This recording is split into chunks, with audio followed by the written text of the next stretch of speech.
Hi. Again. We should be all set with our live stream.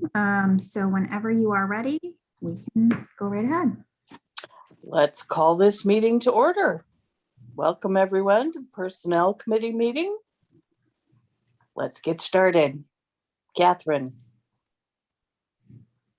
Sounds good. Okay, so what I did is I know we had talked back in the spring about us having some trouble hiring a new youth services or young adult librarian. And the reason was due to the lower wage. I had talked about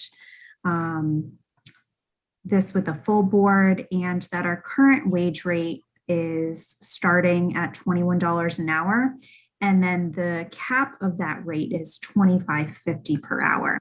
So this works out to $38,220 as a starting wage rate for our librarians here.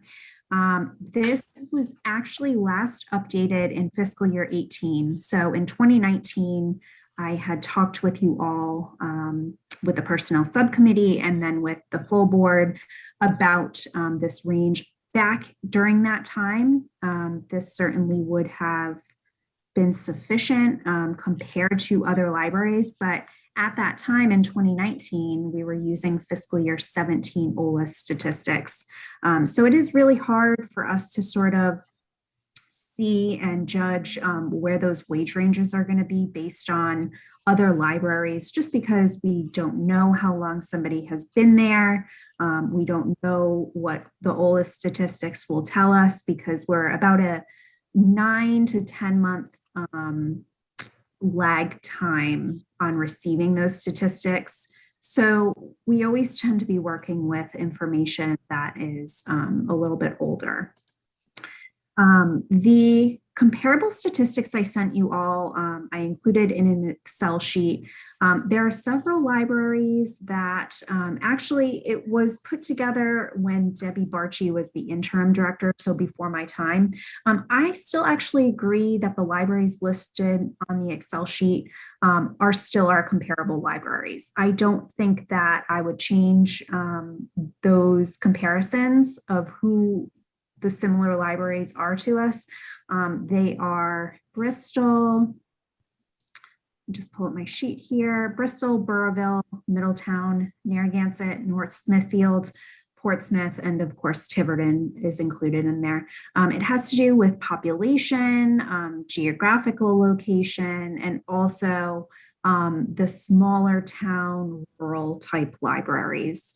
I would tend to lean towards adding Lincoln in there because they are also a town with a casino and they are a smaller town, but their population is a little bit higher than ours. So they have more staff serving. So that's why I did not include Lincoln, but in the future, I may opt to do that after looking at their statistics a little more closely.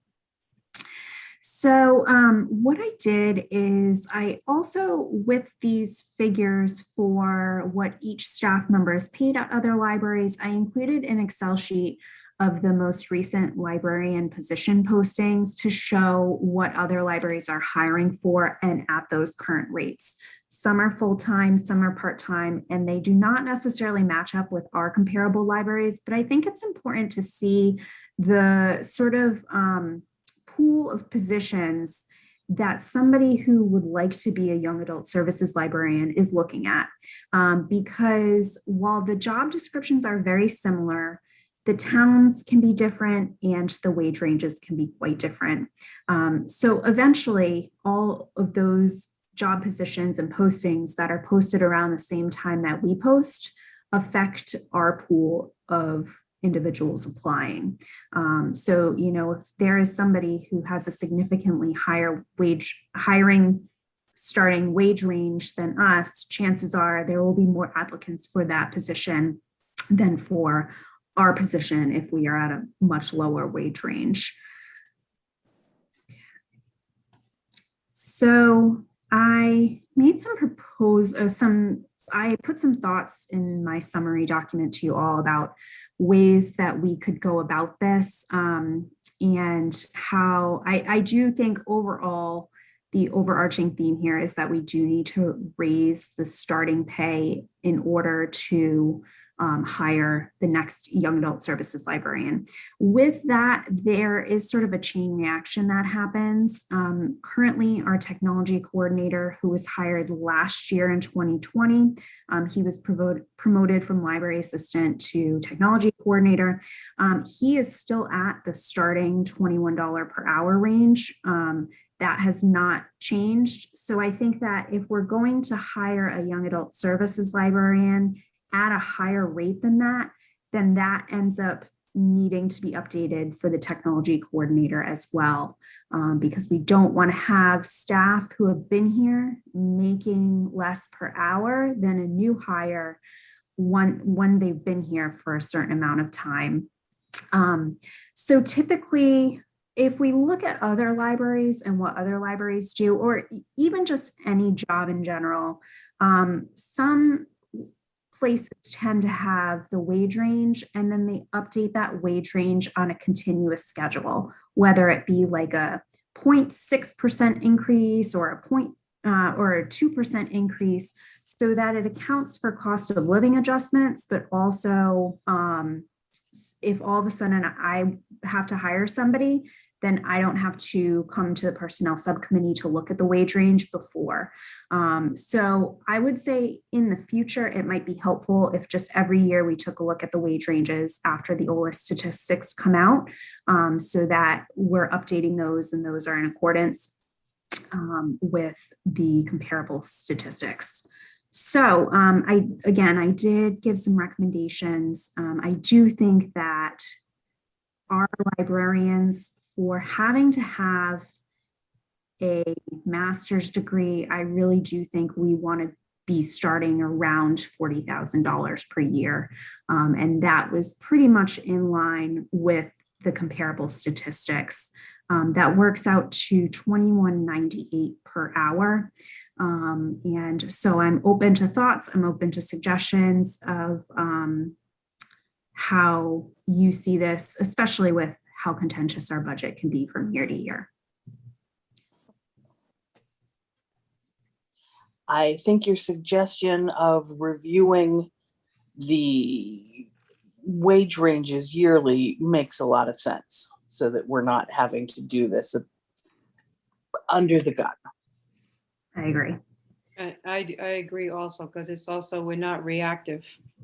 We're proactive if we do that, and it's logical. So if anybody has a issue with it, any staff or somebody else, they can say, hey, what if you here's a little thing that you didn't think about. So instead of saying this isn't fair, so and so didn't get, that kind of stuff. So I agree as well. I think it's a great idea to review it yearly as well. One thing you had mentioned about was, right now between the technology coordinator being hired and having not quite as high a range as somebody who would be coming in new. Also, just to keep in mind that the technology coordinator is a non-MLIS position right now, correct? Okay, so we also don't want to tell people that did get their MLIS, it doesn't matter if you have the MLIS or not, we're not going to pay you at a higher rate. Do you know what I mean? Yeah, he actually does have his MLIS. Oh, okay, good. Yeah, the description says it's preferred. So I really like that. Right now, basically, the 4 librarian positions are all lumped into the same wage range. Okay, So, which I'm fine with. I think that's great. But maybe we, if we're going to put a salary range on it, do we want to say preferred MLIS? Because then that leaves us open to possibly getting somebody that does not have their MLIS and still paying them at the rate that an MLIS is paid at. yes. And Are you talking about that in terms of the young adult librarian, Kim? And I think that has to be in terms of any librarian who comes in, any professional that comes in. If they have the MLIS, then they should have that a higher pay range than somebody who does not have the MLIS. Okay. The only thing I'm thinking of, and that's not specifically to libraries, but a lot of times HR departments say the master's or experience, because also if someone was, came in with 5 years experience and is transferring over, they could see, well, I don't have my MLIS, but that doesn't seem fair. And I think there's an argument for that too. So sometimes it's like preferred MLIS or somewhere put in or experience. And I don't even know if that's relevant. I just know that when I ever deal with HR departments, that's always an issue.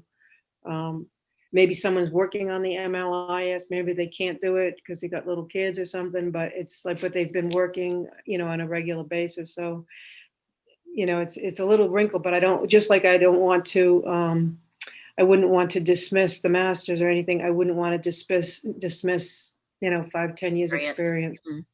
Yeah, and or if somebody comes back in after they've been away for a bit. So.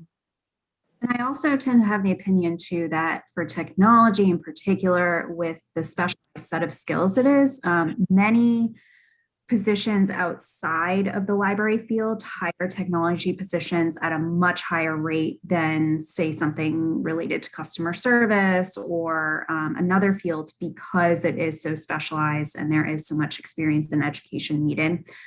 So I think that we may eventually want to look at separating out the technology position or doing something along those lines so that it can be comparable. Because as far as the comparable statistics go that I had sent to you all, the technology position is paid a bit more depending on the library. And it is hard with the comparable statistics because, as you can see, I noted that some positions do sort of like double duty. So they may be an assistant director and the technology coordinator. They may be adult services and the technology coordinator. But we are also bound by some OLIS guidelines too, that our young adult librarian, our adult librarian, reference, and me all have to have our library degrees. So that's another part of the puzzle there. Okay. So on your professional librarian comparable statistics spreadsheet, holy cow, I need to drink more water, more get through that one again. You have listed right now, there's in the MLIS line, it says no next to our technology coordinator. Did that mean that it was because it wasn't required? Because I was reading as that the person who's in that position right now does not have it. So these statistics I submitted to OLIS in September 2020. So that's where this comes from with the no, but our technology coordinator received his MLIS in May 2021. So when I go to submit this year's statistics, that will say yes. Oh, tell him congratulations. I will. Okay. So I am open to any suggestions that you all have. I did provide some here. One of the options is that we start at a hiring rate of $21.98, which I mentioned is right around $40,000 per year. With that said, I believe we would need to update the technology coordinator's rate pretty much as soon as we could, or talk about retro pay for him to July 1st, 2021, just because I think it may not be fair to hire somebody at a higher rate when a staff member has been here for that amount of time. The other option that I proposed is that we continue to hire at $21 an hour and set maybe like a 6-month probationary period increase to like 2% or where we want to be. I will be honest with you all, I'm sure you remember this was not a popular option for the adult services position due to budgetary concerns, which I am completely understanding of, but I think that there needs to be a balance between budgetary concerns and then also staffing concerns here, because if we are, talking about not having somebody move up in wage range once they have completed that probationary period. What I'm trying to say is I think it's budget wise, it's definitely possible that we can do that. But I think that as far as like the issue of promising somebody something, we can do it. We can do it based on our budgeting skills. Catherine, about option 2 that you've just mentioned, Yes. do you see any reason why you would be able to hire someone now at $21 an hour when you couldn't 6 months ago? Yeah, so that's a great question. I think that if we are giving an incentive to an increase, then that is something that is better than what we were able to offer previously. When we just say $21 an hour, that's it, and there's no incentive or no option to move up in that pay range, then that can be very discouraging to applicants. So I have a couple of questions. So you said the decision was not popular, and it was like among the budget committee or the trustees or the staff, or? I believe the consensus was with the personnel subcommittee at the time, but I would have to go through the notes. Okay.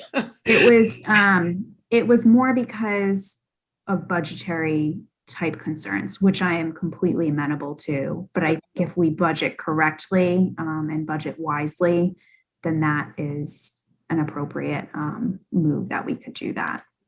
So then just another clarification, is the 6-month probationary, is that the normal or the standard, or, because I thought because it seemed hot, it seemed a long time to me.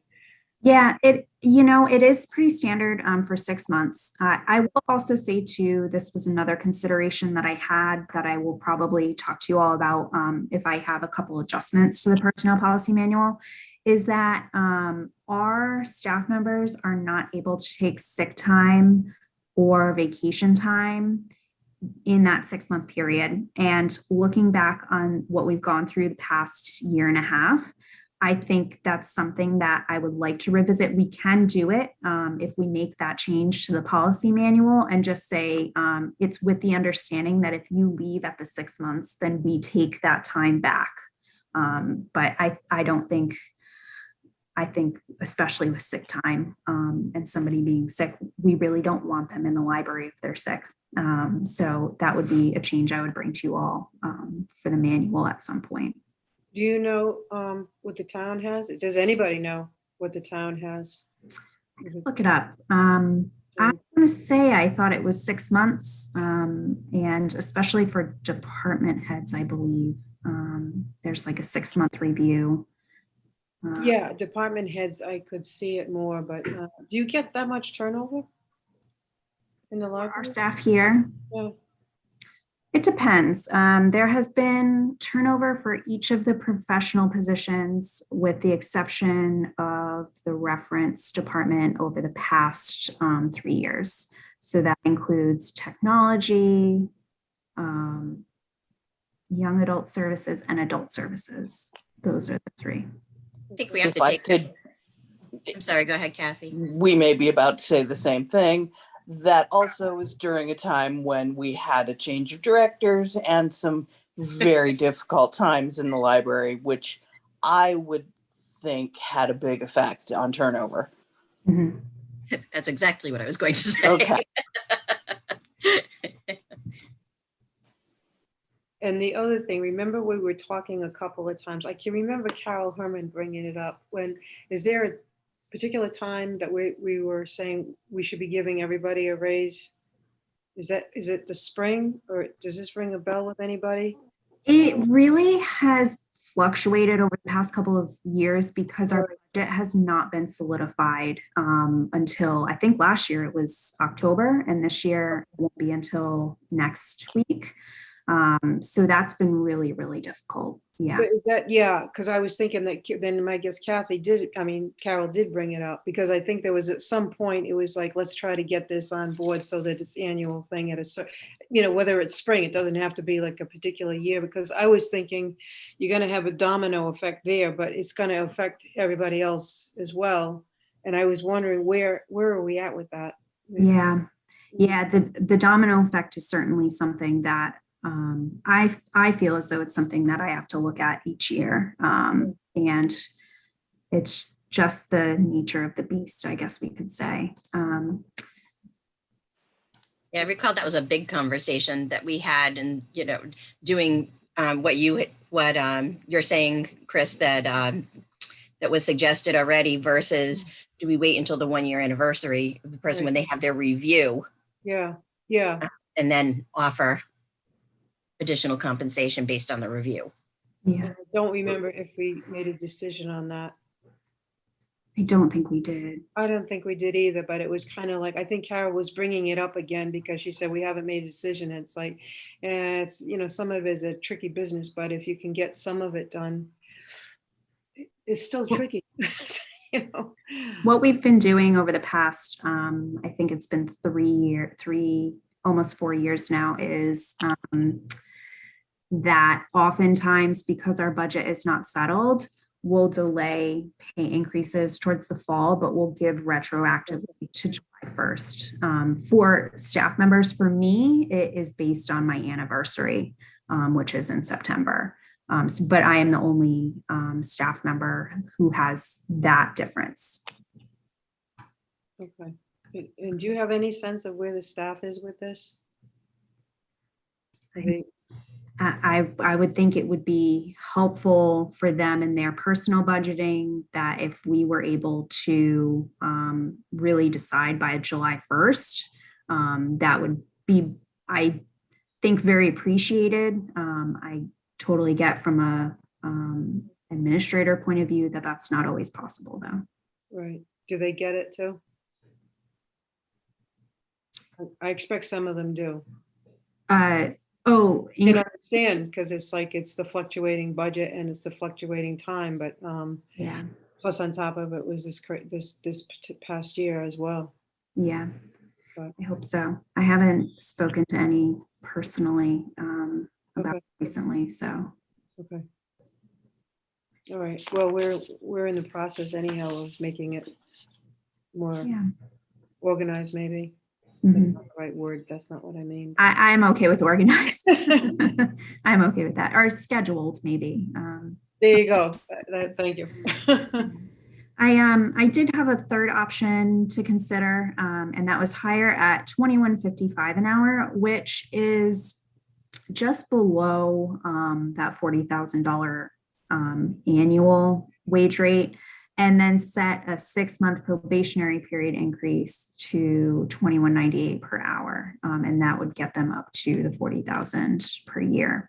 I think that is a bit of a better budget option, just because I see it as giving that incentive. If we budget correctly, then it is definitely doable. But again, I get the board's apprehension about not wanting to promise something. And hopefully we will know about our fiscal year 22 budget by the time we meet with the full board after the FTR.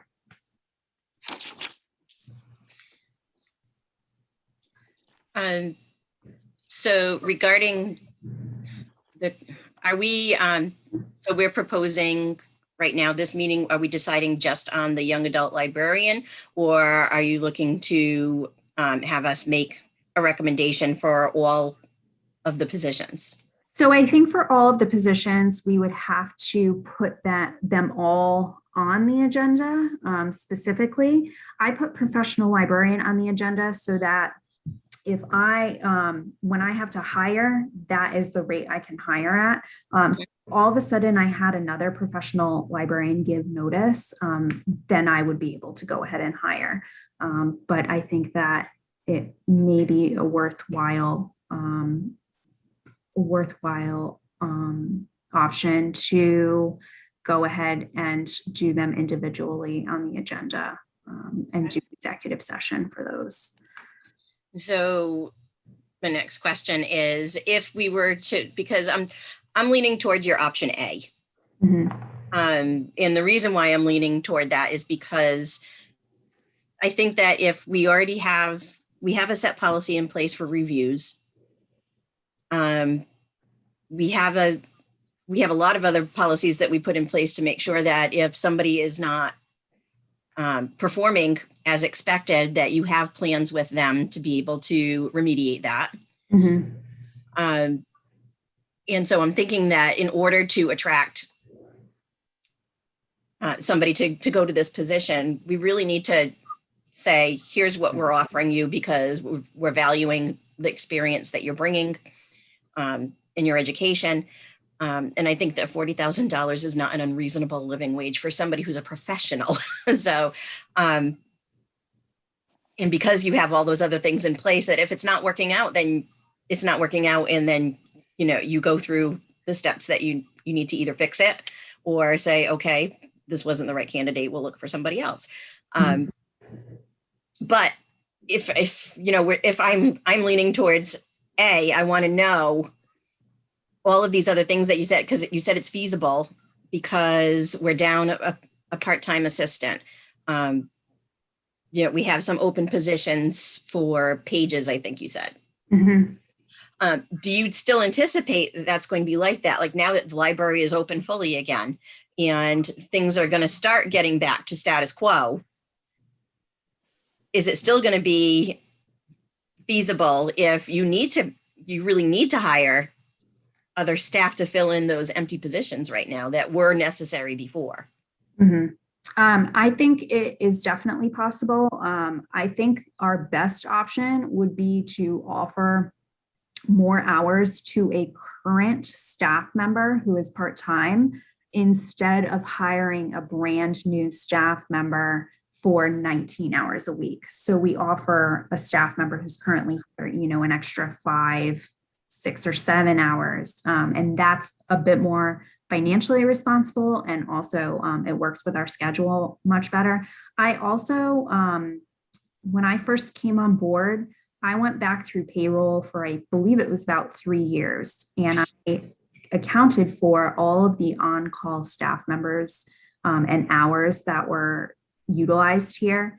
And we were right around 1,200 hours per year.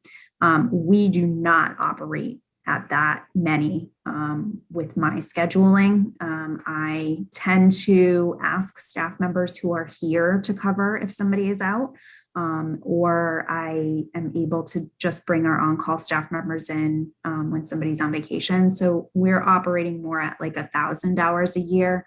So that's a good thing because it means we're utilizing our salary funds a bit better. Also, the current youth services librarian or young adult services librarian is paid at $25.50 per hour. So by hiring somebody at a lower rate, we're not saving, but there is about $6,000 there difference. So I think that's a big part of it as well. I think that I would say, I think it's more important to settle wage ranges with new and existing staff than to think about hiring new staff. And so I would put that as my priority. Okay. I can see the rationale for that too, because you're not going to offer it to them if you don't think they're any good. So by definition, they passed the probation. So, yeah. Okay, so given what Kim said and what you said, that sounds like the first option is the one that seems feasible. Mhm. And that is the one that you would most recommend, Catherine? I think yes. I think that would get us a good candidate. It shows that we are willing to pay a livable wage, especially for a professional, as Kim mentioned. With that said, if we do choose option one, I think we need to go pretty quickly into moving on, updating the technology coordinator and potentially adult services librarian as well, because those are positions that have been here for quite some time. And if we hire at this rate, that rate is very close or to the adult services librarian, what they're currently making right now, as opposed, and also over what the technology coordinator is making. But I mean, you could, technology coordinator, and who was the other one you said? Adult services. Okay. Yeah, if we can make it retro, that would, so, they're gonna know that if you, the rest of you would agree, and if the board agrees, if you make it retro, it's like, okay, I can't get it this week, but I know that it's coming back from the past. I'm okay with that. Yeah. All right, so what I'm hearing is that we as a personnel committee would like to recommend to the board that we follow option one as Catherine has described it, as well as bringing up the other professional librarians to that same level. Catherine, did you say that we can't really propose that part of it at this meeting? I think you can, that's so tricky. I would say if it's on the agenda at the full board meeting, then you could, but it wouldn't be on the recommendation of you all since we didn't have it on the agenda for this one. It may be worthwhile to just schedule a second meeting to have a discussion about each of the positions. Well, if we do with that. that, yeah, that would be executive session Yep, with the full board, right? right, because we'd most likely be talking about their performance as well. Right, okay. And it's also just, yeah, because sometimes word gets out and it's just like, Yeah. it could be tricky. So I think it would be good if you all recommended to hire the young adult librarians starting at, or actually hire professional librarians starting at $21.98 per hour, if that is your wish to do so. Because that would actually stick, like I said, if I had the reference librarian leave, if I had a technology coordinator leave, or if I had the adult services librarian leave, then I would be able to go ahead and hire and not have to talk to you all prior to that. So talking about increasing new professional librarian salary to $21.98 per hour? Yes, starting wages. And the higher end of that would still be $25.50, the maximum. Would someone like to put that in the form of a motion? I'll do it because I just wrote it down. Good. Thank you, but just read it slow, okay? I move that we increase the starting salary wage of professional librarians to $21.98 per hour.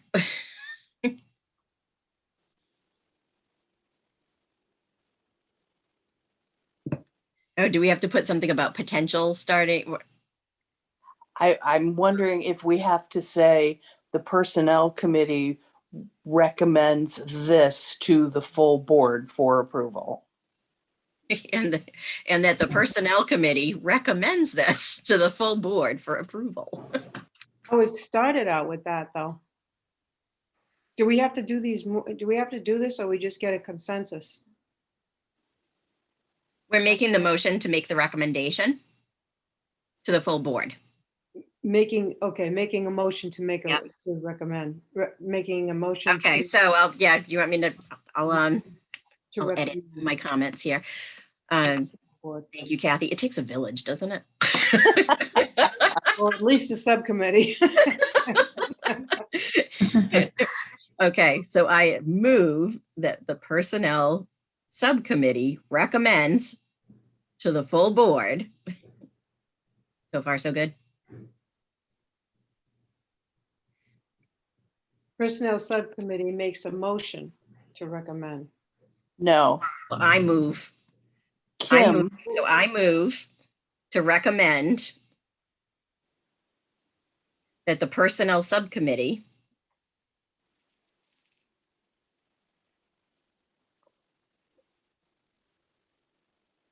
I move to recommend.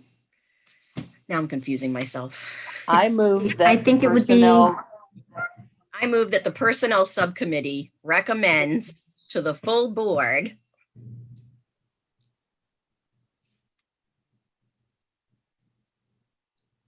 a new professional librarian starting of 21. starting wage of $21.98 per hour. I second that motion. Wait a minute, move that the Personnel Subcommittee recommends to the full board a starting wage of $21.98 per hour for new professionals, New Professional professional librarians. librarians. librarians. Okay, Mhm. is that it? Is that sound okay? Yes. Okay, all right. And Kathy seconded. Yep, got it. All in favor, Kim Sutherland, Yes. Chris Ryan, Yes, Kathy Clarendon, yes. The motion has carried. We will recommend that to the full board. And now I'm forgetting what we said a minute ago. We will recommend that the full board consider another meeting to discuss extending this to all professional librarians currently on staff. wait a minute, that the full board recommends what? You said this, full board recommends this. The personnel subcommittee meet again to discuss. Again, Well, do we have to ask the board for the Personnel Subcommittee to meet? Yeah. We don't, right? do we need to have this? No, can we say that the personnel subcommittee recommends that the full board meet again in executive session to consider extending this salary recommendation to the current professional librarians? I gotcha. That makes sense. What's the difference between that and just requesting this as an agenda item? It has to be done in an executive session, but you could do it an agenda item, but because it's in the future, it's probably best to say we recommend that we all meet to discuss this in executive session at the next meeting, regular meeting. I think that's Wait a minute. All right, so the Personnel Committee recommends that the full board meet again in executive session at the next regular meeting. Is that feasible? Do we have to recommend it officially, or can we just say that the Personnel Subcommittee will add an agenda item to the next full board meeting to consider what Kathy said? Because we don't need a vote on putting something on the agenda. That's what I was saying. It was like, that sounds good. okay, And we can do that in July, since we don't have an agenda yet for July. okay. So But since here in this meeting, we can't discuss changing the salaries since it wasn't on our agenda today. Right. did we get an agenda? Mhm. We did? Okay. Okay, so we're back to the Personnel Subcommittee. All right, yeah. I'll Now I'm getting, schedule a meeting with you all to do executive session for the positions after the next regular meeting. We'll schedule a meeting with the full board. No, with you all, because for wage rate increases for individual staff members, it has to go through you all first and then to the full board. So All right. we'll just have 2 months of personnel subcommittee, then full board. Okay. All right, sorry to be obtuse, but let's, there's too many of these floating around. So just somebody want to just say again what it is that we want to do specifically. I think you all voted on it. No, that was I got when. Oh. No, this is not a motion that we're doing right now. Oh, okay. No. I got that first one. Okay, Okay. so what we're Wanna going to close it up. do, Yeah, okay. what we're going to do is schedule another personnel committee meeting to discuss possibly extending this wage increase to all current professional librarians on staff. Okay.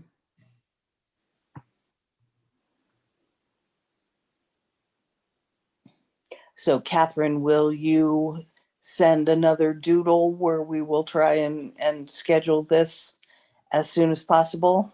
Sure. Yep. It'll probably be towards after our next regular meeting. So later in July or beginning of August. Okay. Great. Thank you, everyone. I think, Right, I'm away at the beginning of August. just so Okay. you know, yeah, for I 2 can weeks. always go back to our current doodle too and grab times off of that. I'll send a fresh one. All right. Thank you, everyone. Okay. Meeting is adjourned. All right.